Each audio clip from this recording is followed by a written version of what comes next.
Bien, miren, hemos estado aprendiendo lecciones acerca de la oración. Estudiamos la vida de oración de Jesucristo. Estuvimos estudiando las últimas 2 semanas específicamente oraciones que Jesucristo hizo. De hecho, estudiamos la más larga que tenemos registrada. El día de hoy vamos a aprender lecciones específicas acerca de la oración que Jesucristo nos da al comparar la oración entre 2 personas. ¿Okay? Miren, nosotros sabemos, a partir de todo lo que hemos estado estudiando, que orar constantemente revela nuestra dependencia en Dios. Este capítulo, en donde se encuentra nuestro pasaje de estudio, es Lucas 18, inicia precisamente con Jesucristo dándonos la idea de la importancia de orar en todo momento sin desanimarnos. Lucas 18:1, que es como empieza el capítulo, dice: Jesús les contó a sus discípulos una parábola para mostrarles que debían orar siempre, sin desanimarse. Y lo que va a hacer es contarles la parábola que seguramente recuerdan de la viuda insistente. ¿Se acuerdan de esa parábola? De una viuda que había un juez que no le quería hacer justicia, y entonces ella lo estaba muele hasta que el juez se cansa y dice: ok, le voy a hacer justicia, ¿no? Y la enseñanza de Jesucristo es: nosotros tenemos que orar siempre sin desanimarnos, porque si este juez, que es un ser humano, que es imperfecto, termina por hacerle justicia, pues cuánto más nuestro Padre. De hecho dice el versículo 7, dice: ¿acaso Dios no hará justicia a sus escogidos que claman a Él día y noche? ¿Se tardará mucho en responderles? Entonces dice, Dios te está escuchando y obviamente a la gente que está orando pues le va a responder. Sin embargo, es muy interesante la enseñanza con la que continúa, porque la siguiente enseñanza que nos va a dar es una enseñanza que puede ser la respuesta por qué nuestras oraciones no están siendo escuchadas o por qué parecen ser no muy efectivas, ¿no? Si tus oraciones a lo mejor no te están haciendo sentir como que Dios está escuchando y respondiéndote a ellas, es posible que el problema no sea cuánto oras, sino cómo oras. Y para entender eso necesitamos entender o descubrir en lo que vamos a estudiar la naturaleza de la oración auténtica. Ese es el tema del día de hoy, la naturaleza de la oración auténtica. Entonces vamos a ver lo que significa una verdadera oración a los ojos de Dios. ¿Okay? Entonces vamos a orar, vamos a ponernos en sus manos y empezamos a estudiar este tema. Padre Santo, te damos gracias, Señor, de verdad te agradecemos ese amor que nos demostraste al comprar vida para cada uno de nosotros. Ese sacrificio que hiciste en la cruz, Señor, que abrió la puerta para que nosotros tuviéramos acceso directo al Padre y aparte a recibir estas enseñanzas y poder entenderlas a través de tu Santo Espíritu. Padre, te pido que el día de hoy abras nuestros ojos, que nos dejes ver estas escrituras tal y como tú querías que las recibiéramos, que las entendiéramos y sobre todo que caigan en este corazón y que den fruto, Padre, para que nosotros podamos verdaderamente orar de manera que sea efectiva y poderosa y que nos transforme, Señor, para poder vivir para tu gloria. Nos ponemos en tus manos esta tarde, Señor, en el poderoso nombre de tu Hijo Jesucristo. Amén. Muy bien. Miren, el pasaje de estudio no lo tienen completo en su programa, lo voy a leer primero de corrido una vez, va a pasar en la pantalla. Es Lucas 18, de los versículos 9 al 14. Ustedes lo tienen dividido a través del programa, especialmente los versículos que más me interesa que leamos, pero lo voy a leer de corridito. Dice: a algunos que confiando en sí mismos se creían justos y que despreciaban a los demás, Jesús les contó esta parábola. 2 hombres subieron al templo a orar. Uno era fariseo y el otro recaudador de impuestos. Entonces ya nos está diciendo de entrada que uno era una persona que se supone que era muy espiritual y el otro era un terrible pecador, ¿no? Dice: el fariseo se puso a orar consigo mismo: oh Dios, te doy gracias porque no soy como otros hombres, ladrones, malhechores, adúlteros, ni mucho menos como ese recaudador de impuestos. Ayuno 2 veces a la semana y doy la 10ª parte de todo lo que recibo. En cambio, el recaudador de impuestos, que se había quedado a cierta distancia, ni siquiera se atrevía a alzar la vista al cielo, sino que se golpeaba el pecho y decía: oh Dios, ten compasión de mí que soy pecador. Les digo que este y no aquel volvió a su casa justificado ante Dios, pues todo el que a sí mismo se enaltece será humillado y el que se humilla será enaltecido. Miren, podemos llamar a esta como la parábola de los dos oradores. Son parábolas conocidas como parábolas de contraste. Es decir, lo que hace Jesucristo en estas parábolas es hablarte de dos situaciones, a veces de dos personas, en donde una está haciendo las cosas bien hechas y otra persona está haciendo las cosas mal hechas, para que tú veas cuál es la forma correcta. En este caso, los fariseos, lo hemos platicado más de una vez, eran gente que en su época eran consideradas las personas más espirituales posible, ¿no? Eran personas que conocían la ley de memoria, eran personas que pasaban mucho tiempo en las sinagogas, oraban durante horas, ¿no? Pero aquí Jesucristo nos dice que este fariseo algo está haciendo mal. Por otro lado, tenemos al recaudador de impuestos. Si ustedes recuerdan lo que hemos estudiado de recaudadores de impuestos en la época de Cristo, eran gente que eran considerados los más viles pecadores de todo el pueblo. Porque era gente que al cobrar impuestos tendía a robar, o sea, a cobrar de más, ¿no? Parte se la quedaban ellos, entonces eran gente que tenía mucho dinero, y la otra parte se la daban a Roma para mantener al ejército que los tenía subyugados. Entonces eran considerados terribles pecadores y aparte el pueblo los odiaba con todo su corazón. Pero este hombre que está orando algo está haciendo bien. ¿Okay? Entonces vamos a ver qué nos está enseñando Jesucristo de observar las oraciones de cada uno de los dos. Vamos a empezar con el fariseo, que es con el que Jesucristo empezó. Y vamos a ver cómo, fíjense, número 1 en su programa, cuando lo que hacemos no es realmente orar a Dios. Es lo que vamos a aprender del fariseo, cuando lo que hacemos no es realmente orar a Dios. Miren, esta parábola es una cosa muy interesante porque nos muestra el contraste entre dos tipos de personas, ¿verdad?, que son muy comunes aún en nuestros días. O sea, muchas veces cuando leemos estas parábolas decimos, ay, sí, esos fariseos, qué gachos, ¿no? Pero no nos damos cuenta que a lo mejor somos como el fariseo. Vamos a analizarlo. Fíjense, el primer hombre se siente un conocedor absoluto de las cosas espirituales, de las cosas de Dios, y por lo tanto él cree que él mejor que nadie sabe cómo comunicarse con Dios. Entonces asume la posición correcta, seguramente está de pie al frente, con los brazos en alto, hablando en voz alta, con los ojos al cielo, pero el problema que tiene es que Jesucristo nos acaba de decir que este hombre no le está orando a Dios. Fíjense cómo dice la primera parte del versículo 11, dice, el fariseo se puso a orar consigo mismo. O sea, este hombre no le está hablando a Dios, lo que tiene es una comunión como que con su hombre interno, ¿no? Se está hablando a sí mismo. ¿Cómo sabemos eso? Fíjate en la oración. El final del versículo 11 dice, oh Dios, te doy gracias porque no soy como otros hombres, ladrones, malhechores, adúlteros, ni mucho menos como ese recaudador de impuestos. Dice, Jesús nos está enseñando que no es realmente orarle a Dios, letra A, cuando oramos alabando nuestras propias virtudes. Cuando vamos en oración a Dios y lo que hacemos es alabarnos a nosotros mismos, alabando lo que hacemos bien. Miren, este hombre evidentemente está impresionado consigo mismo, ¿no? O sea, está diciendo, wow, Señor, que hiciste un individuo maravilloso y admirable en mí, ¿eh? Wow, o sea, ¿no? O sea, como que está echándose porras él solito. Y miren, a mí me da un poco de risa cuando pienso en lo que está haciendo este individuo, pero si lo piensas, muchas veces nosotros tomamos la misma posición. Cuando tú te pasan por la cabeza pensamientos cuando estás orando o cuando estás en tu tiempo con Dios, en donde tú dices, pues yo estoy haciendo mi parte, yo estoy haciendo mi trabajo, yo estoy haciendo lo que se espera de mí, pues ahora tú haz tu parte, ¿verdad? Lo que estás haciendo es ponerte en el mismo lugar.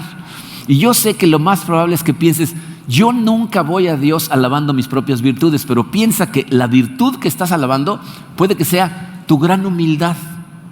O sea, fíjense, hacemos una de dos cosas. Algunas personas hacen una como reversible fariseica, en donde lo que dicen es, qué bueno, Señor, que no soy tan orgulloso como el fariseo. Pero te das cuenta que estás haciendo lo mismo que el fariseo. Miren, estas cosas son muy interesantes. A mí me parece interesante cuántas veces nosotros tenemos actitudes que las vemos en otros y las criticamos, pero no las notamos en nosotros. O sea, o nos tratamos de justificar. Dice, a mí me ha pasado, hay veces que me pongo a analizar las situaciones que están sucediendo en la iglesia, situaciones entre personas que sirven en un ministerio, a veces entre el líder del ministerio y gente del ministerio, a veces entre gente de los ministerios con miembros de la iglesia, a veces entre miembros de la iglesia. Y entonces me pongo a meditar en ellas y entonces empiezo a ver el comportamiento de uno de los dos así muy maduro. Y digo, a lo mejor a ustedes les pasa que te imaginas que les estás dando un discurso y las palabras que les dirías, ¿no? Y entonces cuando llevo eso en oración a Dios, Dios me hace ver cómo lo que estoy haciendo es exactamente por lo que estoy criticando a la persona. No, lo mismo, no lo vemos en nosotros, pero lo tenemos en nosotros. Entonces puede ser que estés haciendo exactamente lo mismo que el fariseo o tomar la posición opuesta del fariseo. Es decir, tratar de impresionar a Dios con la lista de todo lo que hacemos mal.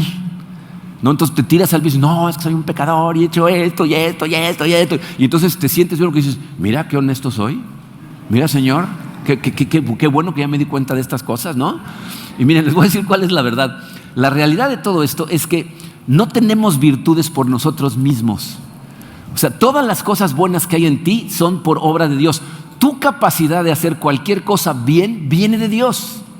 Si Dios te ha estado transformando y ahora hay cosas que ya no haces, es gracias a Dios. Y aún lo que hiciste bien antes de conocer a Cristo es por cosas que Dios puso en tu corazón. Fíjate, tu capacidad incluso de ver tus faltas viene de Dios. O sea, el que tú en algún momento seas consciente, que leas la palabra, veas un comportamiento descrito y digas, ese soy yo, ese fue el Espíritu Santo abriéndote los ojos. O sea, no viene de ti. Entonces, la pregunta aquí es, ¿cómo llega el fariseo a este punto? ¿Cómo podemos llegar nosotros al punto en donde está el fariseo? El fariseo lo que hizo fue compararse hacia abajo. ¿Se fijaron? O sea, por el rabillo del ojo ve al recaudador de impuestos y entonces dice, qué bueno que yo no soy tan malo como ese individuo, ¿no? Miren, es muy fácil en este mundo perdido en el que vivimos encontrar a gente que está más abajo que tú en la escala moral. Facilísimo. ¿Y por qué lo hacemos? ¿Por qué nos comparamos con alguien que está peor que nosotros? Porque eso nos hace sentir bien, ¿no? Por eso nos encanta el chisme. Cuando tú te enteras que el de al lado cayó en tales cosas, como dices, ay, pues por lo menos yo no estoy tan mal como ese, ya te sientes mejor, ¿no? O sea, como si el que alguien hiciera algo terrible te hiciera a ti estar mejor, ¿no? Haber actuado mejor. Entonces nos sentimos mejor con nosotros mismos, pero piensen en la cantidad de cosas que pasamos por alto cuando nos sentimos mejor porque alguien está peor que nosotros. ¿Te das cuenta que es por gracia de Dios que tú no has caído tan bajo como está la persona a la que ves hacia abajo? Que es muy posible que Dios en su amor, en su gracia, te haya protegido de exponerte al tipo de cosas que transforman corazones y los convierten en corazones malvados. Que a lo mejor Dios en su amor te ha protegido y no te ha permitido llegar a ver esas cosas. Pero con una facilidad increíble nos sentimos superiores a otros y lo revelamos en la forma que interactuamos con Dios. Lo que Jesucristo está tratando de enseñarnos al describir al fariseo de esta manera es que cuando hacemos eso, no estás orando con Dios, estás orando contigo mismo. Estás obsesionado con tus virtudes o estás ciego a tus defectos y entonces lo que haces no es orarle a Dios de forma genuina. ¿Okay? El fariseo continúa en el versículo 12, dice, ayuno 2 veces a la semana y doy la 10ª parte de todo lo que recibo. Dice, aquí nos enseña Jesucristo que no estamos orando genuinamente a Dios, letra B, cuando oramos usando nuestros esfuerzos para negociar con Dios.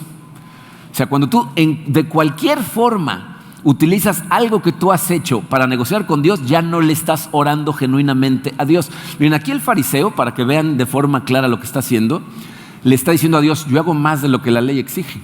Eso es lo que le está diciendo. Tu ley dice esto, yo hago el doble, ¿no? Entonces, está esperando que Dios de alguna manera responda a su oración o lo justifique por su récord de servicio fiel. Y miren, aquí es muy importante que no nada más analicemos nuestras oraciones, sino nuestros pensamientos. Porque aunque tú no expreses estas cosas en voz alta, hay muchas veces que nosotros oramos o vivimos como si Dios nos debiera algo. O sea, cuando tú piensas cosas como, Señor, pero yo he sacrificado tanto por ti. Llevo tanto tiempo trabajando en este ministerio, dirigiendo el ministerio. Tú sabes lo que he sacrificado para aguantar de mi pareja, para tratar de ser un esposo, una esposa, como tú nos dices, o para ser un buen padre. ¿Okay? Entonces, fíjense, yo por un lado sé por experiencia que este es un comportamiento muy natural. Pero lo que no entiendo de nosotros, no te estoy apuntando a ti, no, me estoy apuntando a la naturaleza humana. Lo que no entiendo es qué nos hace pensar que Dios se olvida de todas las cosas que hacemos por Él. O sea, ¿por qué pensamos que se lo tenemos que recordar? Dice Hebreos 6:10, dice: porque Dios no es injusto como para olvidarse de las obras y del amor que para su gloria ustedes han mostrado sirviendo a los santos, como lo siguen haciendo. O sea, ahí dice claramente, Dios no es injusto y sí recuerda. Es decir, no necesita que tú le estés recordando lo que haces, y mucho menos que lo utilicemos para tratar de negociar con Él. Dice, ese versículo se refiere en particular al momento en que nosotros lleguemos a su presencia, y entonces Dios nos va a recompensar por las cosas que hicimos en la tierra. Entramos por fe, pero las recompensas ahí son por lo que hicimos aquí en la tierra. Pero es cuando lleguemos allá y la verdad es que tendemos a olvidar eso. Miren, hace un par de semanas estaba leyendo varios testimonios de misioneros en la historia, y me encontré con el testimonio de un señor que se llamó Henry Morrison. El señor Morrison se fue de misionero a África y estuvo 40 años como misionero en África, y cuando llegó allá, fíjense, llegó allá más o menos por 1865, 66. Imagínense África. Ahorita África es un país subdesarrollado, imagínate en los 1800. Entonces, él y su esposa se avientan 40 años en África sirviéndole al Señor, enseñándole a niños, cuidando a enfermos, evangelizando. Es un lugar totalmente inhóspito y espantoso, ¿okay? Cuando termina su estancia allá, vienen de regreso a Estados Unidos y vienen en un barco. Y lo que ellos no saben es que en el mismo barco que van ellos va el presidente de Estados Unidos, Teddy Roosevelt. Se había ido de cacería 3 semanas, algo que luego fue criticadísimo, pero bueno, se había ido de cacería y venía de regreso en el mismo barco que él. Entonces, cuando el barco se empieza a acercar al puerto, Henry Morrison está en la borda y ve en la explanada del puerto un montón de gente, gradas, un letrero que decía bienvenidos a casa, ¿no? Banderas, una banda, y le dice a su esposa, mira, nos vinieron a recibir, ¿no? Se reconocieron nuestro servicio, ¿no? Y el pobre pues, piensa que es para él, ¿no? Pero bueno, cuando llega el barco al muelle, detienen a todos los pasajeros, no los dejan bajar. Y entonces baja el presidente, entonces ya se dan cuenta que es el presidente de Estados Unidos, baja el presidente y empieza la banda, ¿no? Tan, tan, tarán, y empieza la banda, y banderas, y confeti, fotos, ya saben, ¿no? Se sube el presidente después de abrazos a su coche presidencial, se va, se empieza a ir toda la gente, y entonces dejan bajar a todos los demás. Y este señor Morrison se queda pasmado y le dice a su esposa, ni una persona nos vino a recibir en nuestro regreso a casa. No lo puedo creer. Y cuenta ella que su esposo entra en una depresión profunda. Pasa las siguientes 3 semanas, vivían en un departamentito miniatúrico en Nueva York, el señor en su cuarto no quería ni salir del cuarto, de la depresión de haber pasado tantos años al servicio del Señor y que nadie se los reconociera. Y entonces la esposa, cuando ya lo ve tan mal, le dice, mira, tú necesitas ponerte a cuentas con Dios. Entonces ve y dile, exprésale tu queja, ¿no? A ver si con eso algo hace en tu corazón. Y entonces él se queda en la habitación orando, y dice ella que cuando sale de la habitación ya sabe que algo cambió, porque ya va sonriente, ¿no? Ya está contento, lo ve animado. Y le dice, ¿qué pasó? Dice, pues fui en oración y le dije, ¿por qué nadie vino a celebrarnos y a recibirnos cuando regresamos a casa? Dice, ¿qué te dijo? Me dijo, tú no has llegado a casa. Esta no es tu casa, tú todavía no regresas. Dice, esa es nuestra recompensa. Eso es con lo que debemos de vivir en mente. La verdadera y maravillosa recompensa va a ser cuando lleguemos a su presencia y entonces Él nos reciba y nos haga sentir cuánto nos ama y aprecia todo lo que hicimos.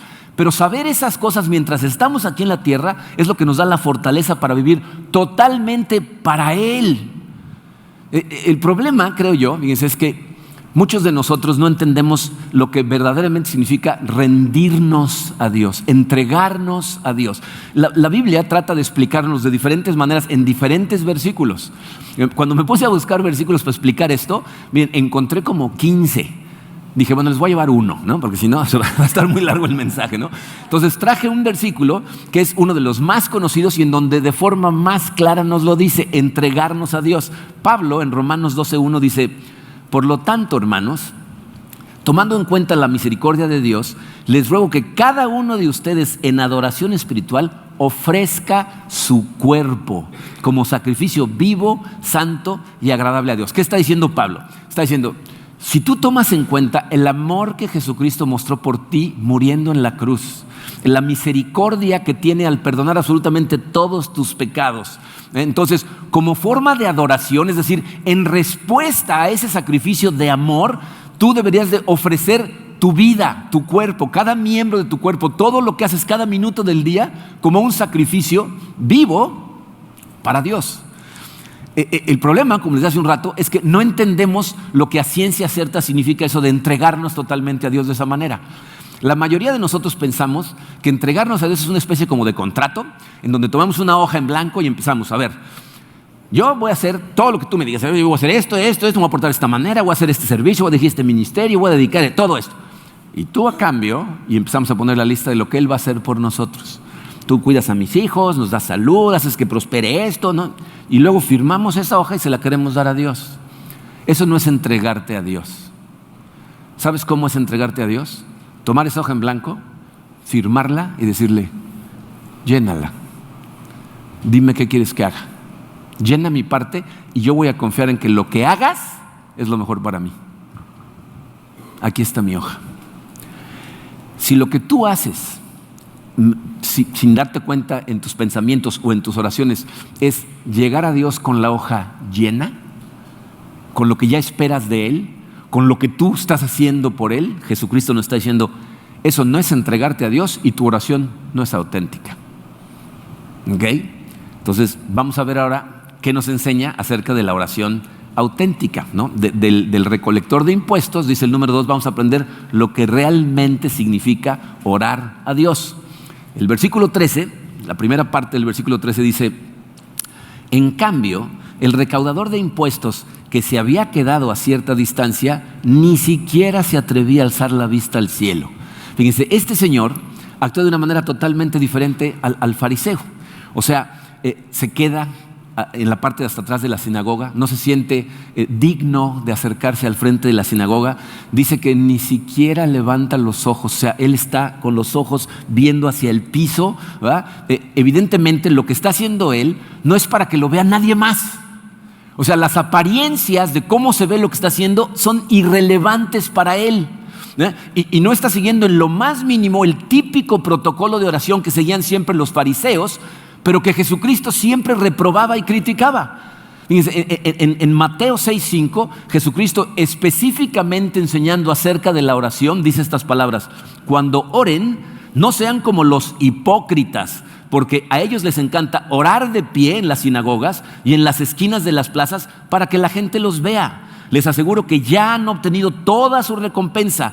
O sea, Jesucristo lo que nos está diciendo es, por favor, que tus oraciones no sean para tratar de impresionar a la gente que está a tu alrededor. O sea, no sé qué pensamos a veces que la gente va a oír nuestras oraciones, va a decir, wow, ¿no? Va a caer de rodillas ante nuestra profunda oración. Jesucristo dice, no tienes que hacer nada para tratar de impresionar a nadie.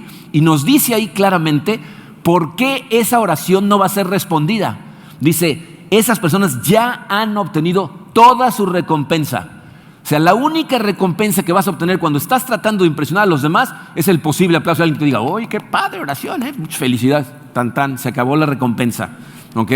Este señor no se pone de pie, no está hablando en voz alta, no está gritando como algunos, no se acerca al frente, simplemente se golpea el pecho y repite una y otra vez, oh Dios, ten compasión de mí que soy pecador, que es lo que dice la segunda parte del versículo 13. Entonces, ¿cuál es la lección ahí? Fíjense, la oración auténtica sucede a letra A, reconocer mi total impotencia y necesidad de ayuda. O sea, una oración auténtica inicia con el reconocimiento de tu total impotencia para hacer nada por ti mismo y la necesidad absoluta que tienes de que el que lo haga sea Dios. Dice, este individuo evidentemente, fíjense, ha sido estigmatizado por la sociedad en la que vive. O sea, esa sociedad de la época de Cristo tenía escalas de pecadores, quiénes eran pecadores, quiénes eran peores pecadores, quiénes eran los peores pecadores. Y este individuo era considerado lo peor y él así se sentía. Pero fíjense, estaba convencido que por eso mismo, sin la ayuda de Dios, él no podía mejorar su situación. Él no podía hacer absolutamente nada por él, y por eso, ¿se fijan cómo no le añaden nada a su oración para tratar de ganar méritos? O sea, no dice algo como, ten compasión de mí porque soy un pecador pero en penitencia, estoy haciendo algo al respecto. No le dice, soy pecador pero mira, aquí estoy en la iglesia, soy un pecador que ora, no soy un pecador honesto. No, su mensaje es simplemente, Señor, no tengo absolutamente ningún lugar en donde apoyarme si no es en ti. Él ve a los espirituales de los fariseos que hacen cosas para estar bien con Dios, pero él tiene claro que él no puede hacer nada sin Dios, y por eso cae diciendo, Señor, ten compasión de mí. Ahora, ¿cómo llega el recolector de impuestos a este punto? O sea, ya vimos cómo llegó el fariseo.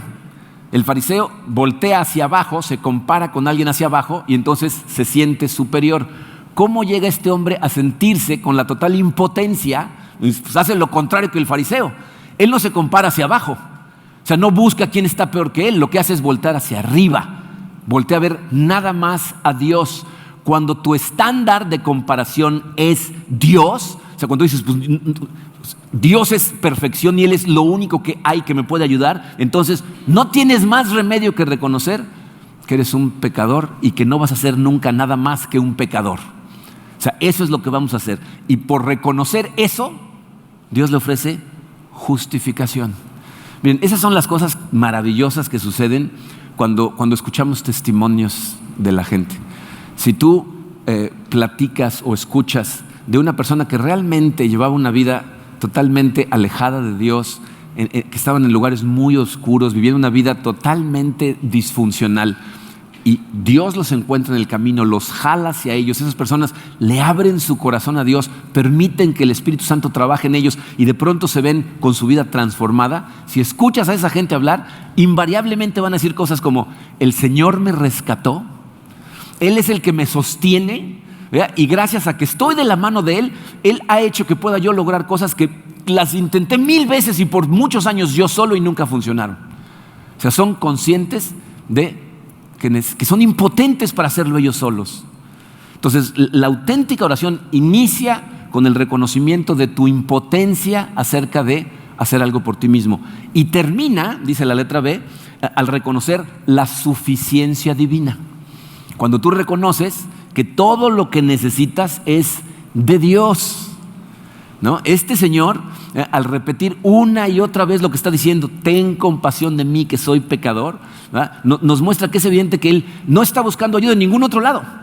Él sabe que el único lugar en donde puede acudir es Dios, y el único al que necesita acudir es a Dios, porque Dios es más que suficiente. Y miren, esas dos palabritas, ten compasión, para nosotros llevan escondidas la maravillosísima historia de la muerte de Jesucristo en la cruz, su resurrección para el perdón de nuestros pecados.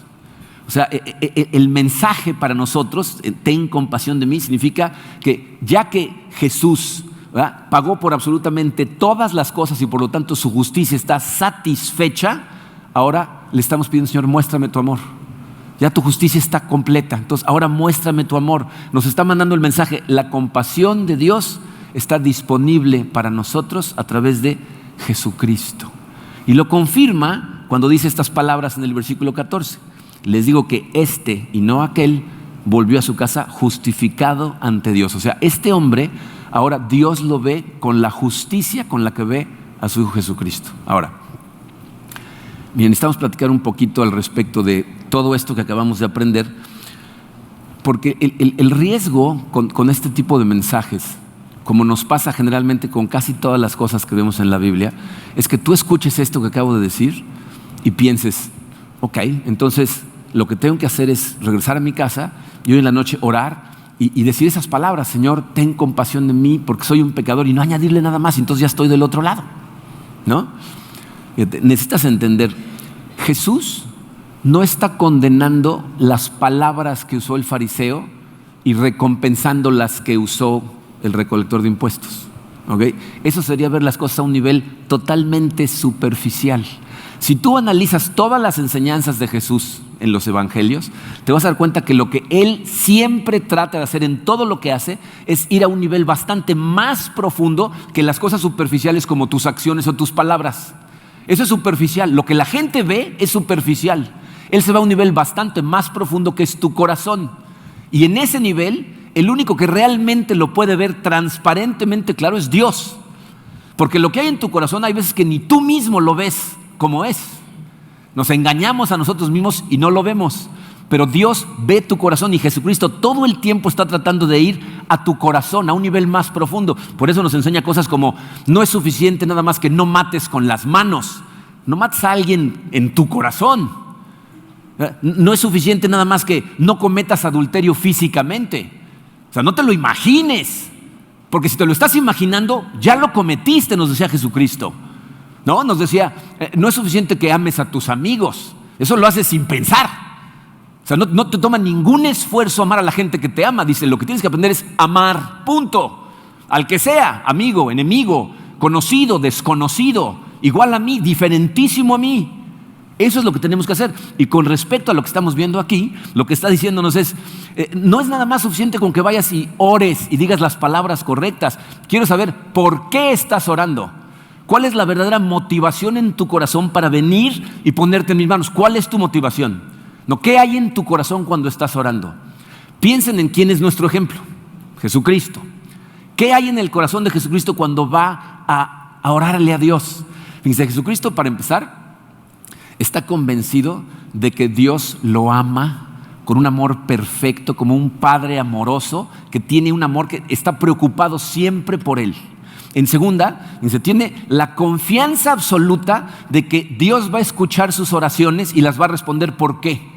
Porque Él todo el tiempo vive para la voluntad del Padre, para la gloria de Dios. Dice, yo no hago nada que mi Padre no me pida que haga. Entonces está convencido que como Él, todas sus oraciones son de acuerdo a la voluntad de Dios, de acuerdo al plan de Dios, van a ser contestadas. Entonces tiene una confianza absoluta en que Dios va a contestar sus oraciones. Pero aparte, tiene una dependencia absoluta de Dios.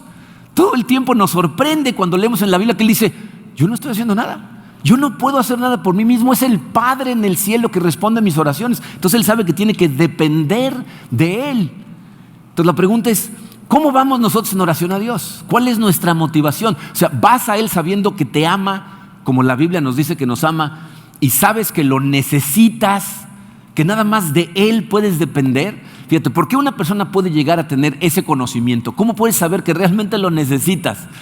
Pablo nos enseña, nos ilustra, nos ilumina en su carta a los Romanos. Ustedes recuerdan que Pablo, hay un momento en donde dice, no entiendo cómo es mi corazón, porque las cosas que quiero hacer, no puedo. No, o sea, esas cosas que dices, no, de hoy en adelante voy a hacer esto, y mi Biblia, y mi devocional, y voy a tratar a esta gente de esta manera. Dice, eso no puedo. Dice, y lo que no quiero hacer, lo que odio hacer, eso es lo que hago. O sea, esas cosas que tú dices, ya no vuelvo a hacer esto, ya no vuelvo a tratar a tal persona de esta manera, ya no vuelvo a levantar la voz, ya no vuelvo a levantarle la mano, ya no vuelvo. Esas termino haciéndolas. ¿No? Pablo dice, no entiendo mi corazón. Entonces, fíjense, lo que nos está diciendo Pablo es, él sabe que no puede. ¿Por qué? Porque lo está intentando. O sea, Pablo está tratando de vivir en obediencia a Dios y sabe que no puede, por más que trata. Y entonces, cuando tú te haces consciente porque estás tratando de vivir lo mejor que puedes de acuerdo a lo que la Biblia te enseña, cuando te des cuenta que no puedes, vas a caer de rodillas y vas a decir, ten compasión de mí, soy un pecador. Esa es una oración genuina que sale de un corazón entregado a Dios. O sea, que le está diciendo, tú dime qué hacer, y lo está tratando de hacer, y como no puede, arrepentido, acude a un Dios que sabe que lo ama, como es, en donde está. Dios no ama una versión futura perfecta de ti, te ama hoy, donde estás, con lo que has hecho, con lo que estás haciendo. ¿Okay? Entonces, ¿cuál es la naturaleza de la oración auténtica? Fíjense, les puse dos conceptos ahí. El primero dice, más que pedir, es confiar. O sea, orar de forma genuina a Dios no es nada más llevar una lista de lo que quieres. Es confiar en que si tú estás tratando de vivir para su gloria, Dios te escucha. Dios tiene tu bienestar en mente, te ama con todo el corazón y lo que quiere es que estés bien. Pero muchas veces estar bien toma un proceso de trabajo que no nos gusta. Pero tienes que confiar en que Él siempre quiere lo mejor para ti. Entonces, más que pedir es confiar realmente en Dios. Y más que las palabras que usamos, es la actitud de nuestro corazón. Esto no se trata de aprenderte de memorias, oraciones maravillosas que puedes repetir dependiendo de qué se necesita. No es un password, no es ábrete sésamo. Es cómo está la actitud de tu corazón.